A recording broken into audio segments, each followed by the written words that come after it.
모시겠습니다. 대구에서 온 이유미라고 합니다. 저는 원주에서 온 신정호라고 합니다. 교수님께서 중독 임상 현장에 계시면서 참 많은 경험들을 하시고 많은 중독자분과 가족분들의 희노애락에 함께 하셨을 것 같습니다. 그렇다면 교수님께서 생각하시는 중독이란 게 뭔지 많은 분들이 무엇을 가지고 회복되었다는 증거로 얘기를 하느냐라고 얘기를 많이 하십니다.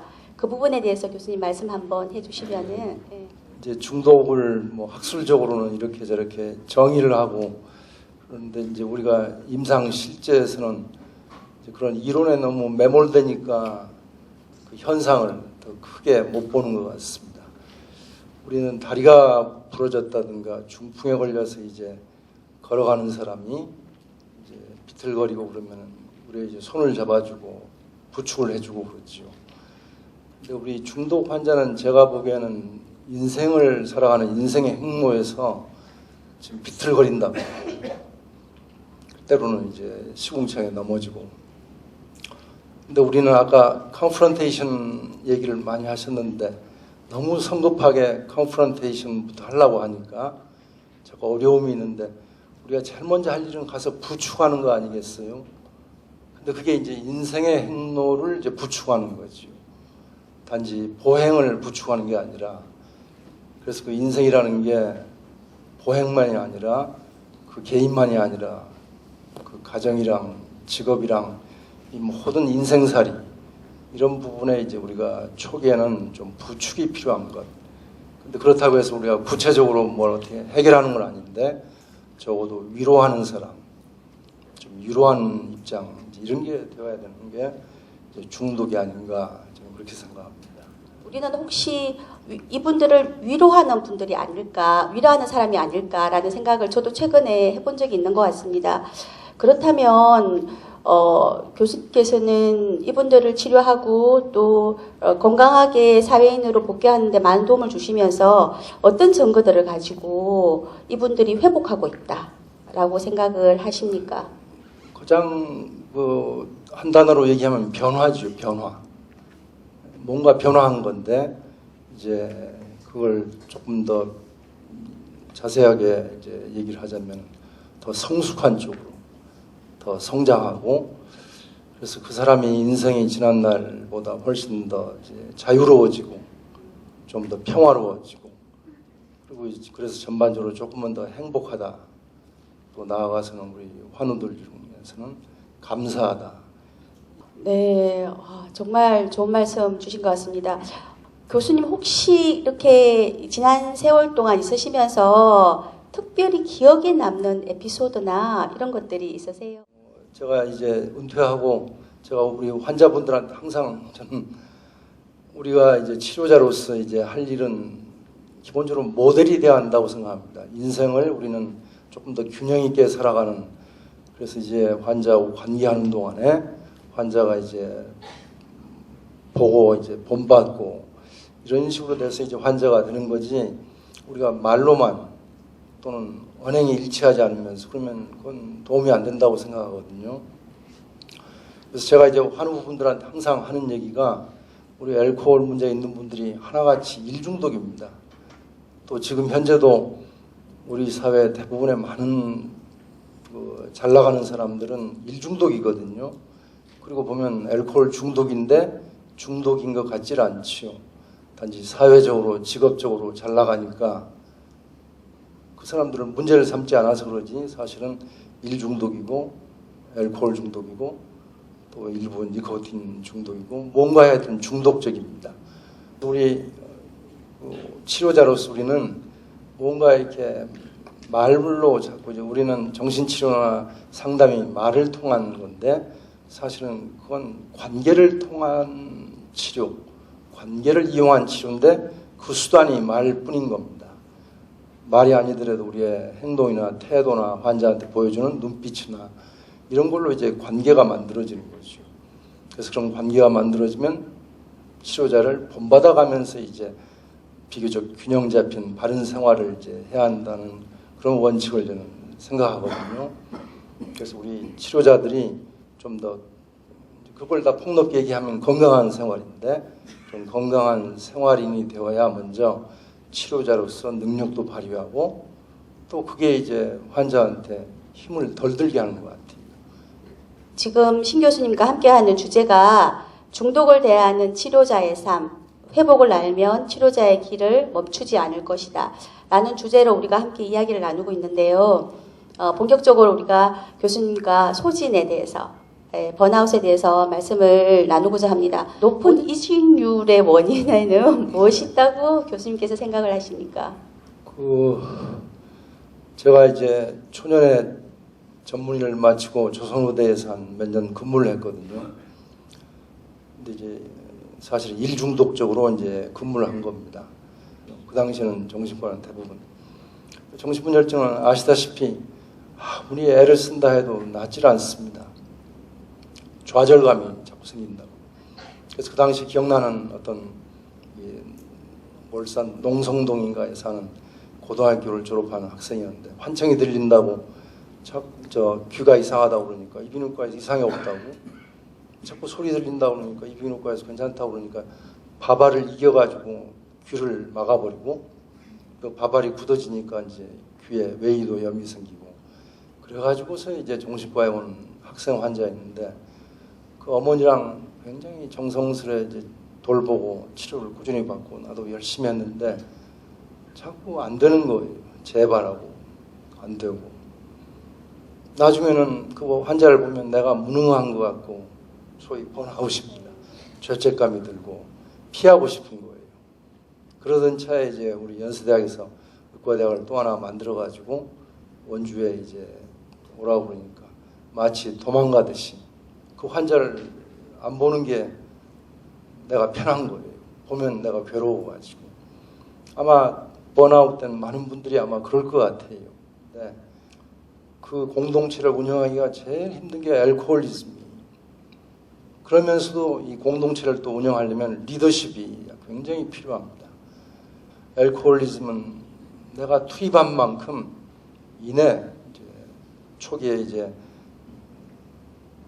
해독 기간이 끝나고 또 약간의 이제 몇 달 수개월 만에 이제 신경을 하면서 조금 더 공동체 생활을 하다 보면은 그 다음부터는 이제 대화가 되고 얘기가 통하니까 그러면서 이제 환자가 내 의도를 받아들여주고 이렇게 환자가 조금씩 변화되어 가는 걸 볼 때 너무나 리워드가 큽니다. 리워드가.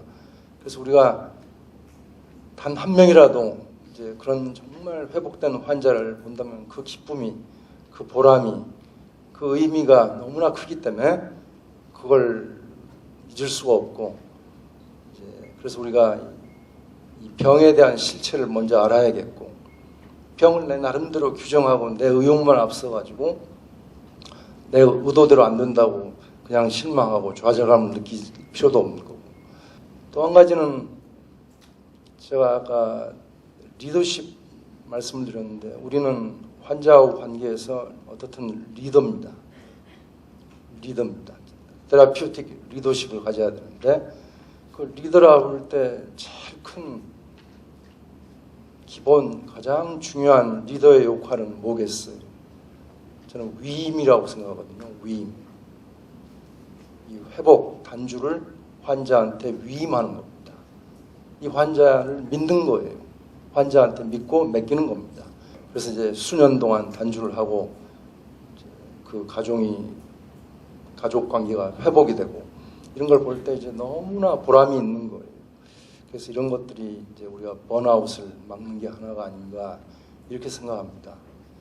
그리고 이제 보호자들도 저는 알코올 문제 환자를 볼 때 환자가 어려운 게 아니라 보호자가 어려웠습니다. 근데 그 보호자들을 보면 보호자 또한 환자거든요.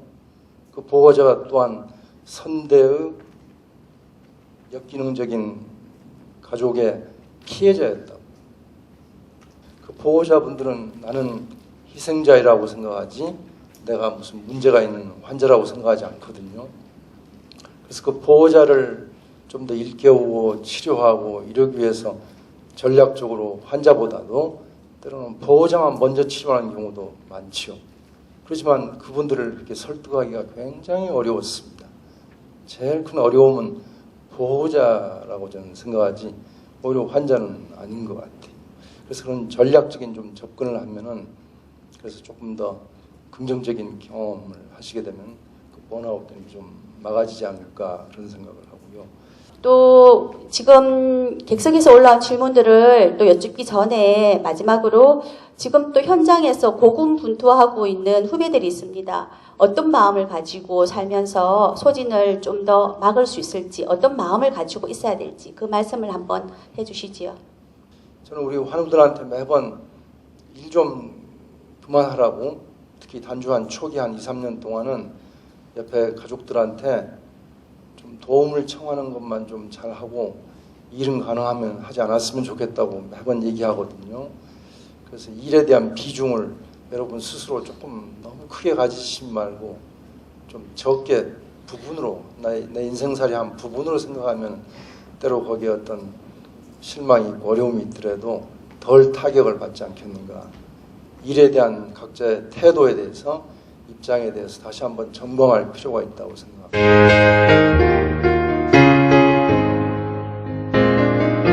교수님, 이 부분은 참 현장에서 직원들도 어려워하는 부분인 것 같습니다. 부정적인 이야기, 한풀이하는 환자들의 이야기를 듣다 보면 저도 같이 부정적이 되어주고 듣기가 힘듭니다. 어떻게 해독시켜야 될까요? 사이코테라피라고 진벅을 하는 사람이 쓴 책이 있어요. 그 사이코테라피에 대한 책입니다. 그래서 저도 이제 그쪽으로 쭉 해온 셈인데 그 책을 한 몇 번을 읽었어요. 이제 사이코테라피를 저는 주로 하는데 저희는 테라피우틱 커뮤니티여가지고 항상 치료자가 공동적입니다. 공동적으로. 한 사람이 혼자 단독으로 하는 인디비주얼 개인 면담도 하지만은 이제 모든 걸 그룹도 둘이더라고 뭐든지 공동적으로 합니다. 그래서 이제 치료자도 공동, 환자도 공동, 집단. 이게 이제 도움이 된다고 생각하는데 그래서 이제 환자는 집단 치료, 가족 치료도 집단 치료, 가족 집단 치료입니다.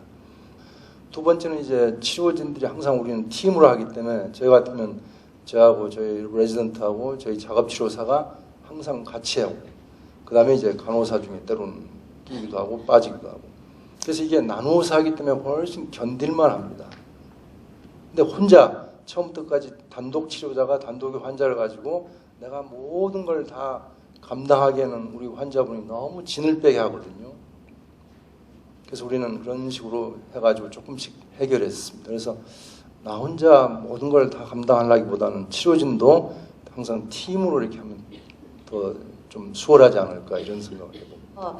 마지막으로 교수님 후학들에게 남기고 싶은 한 말씀 하시고 마무리를 하도록 하겠습니다. 저는 지난날 저도 일 중독적으로 이제 일하다가 이제 환자한테 많이 배웠거든요. 그래서 환자를 이제 저는 한 인간으로 이제 존중해야 된다 이런 걸 항상 얘기하지만 이제 우리 회복되는 환자들하고 같이 이렇게 생활하다 보니까 어느덧 환자분들이 존경스러워지는 거예요. 나라면 저런 상황을 이렇게 해낼 수 있을까 이런 식의 의문도 들고 존경스러워집니다. 그리고 그 환자분들 또 이제 그 배우자나 보호자분들 이런 분들하고 이제 뭐 치료적인 관계를 떠나서 굉장히 친한 그래서 어떤 기회에 이렇게 만나게 되면 정말 사회에서나 학교에서 이렇게 알았던 친구들보다 더 이제 친한 관계로 이따금 만납니다. 그런데 그런 중에 일에 대한 나의 투입이 혹가는 너무 지나친 게 아닌가, 환자에 대한 나의 회복의 기대가 너무 조급한 게 아닌가, 이걸 조금 내려놓으시면은 더 길게 일관성 있게 관계를 맺고 쭉 하다 보면 환자가 낫는 거죠. 환자가 술을 끊는 거죠. 지금까지 이제 중독 임상 현장에서 아낌없이 헌신하셨던 큰 스승님 신정호 교수님으로부터 참으로 귀중하고 소중한 말씀 들었습니다. 너무 감사드리고 앞으로 더욱 건승하시기를 바라겠습니다.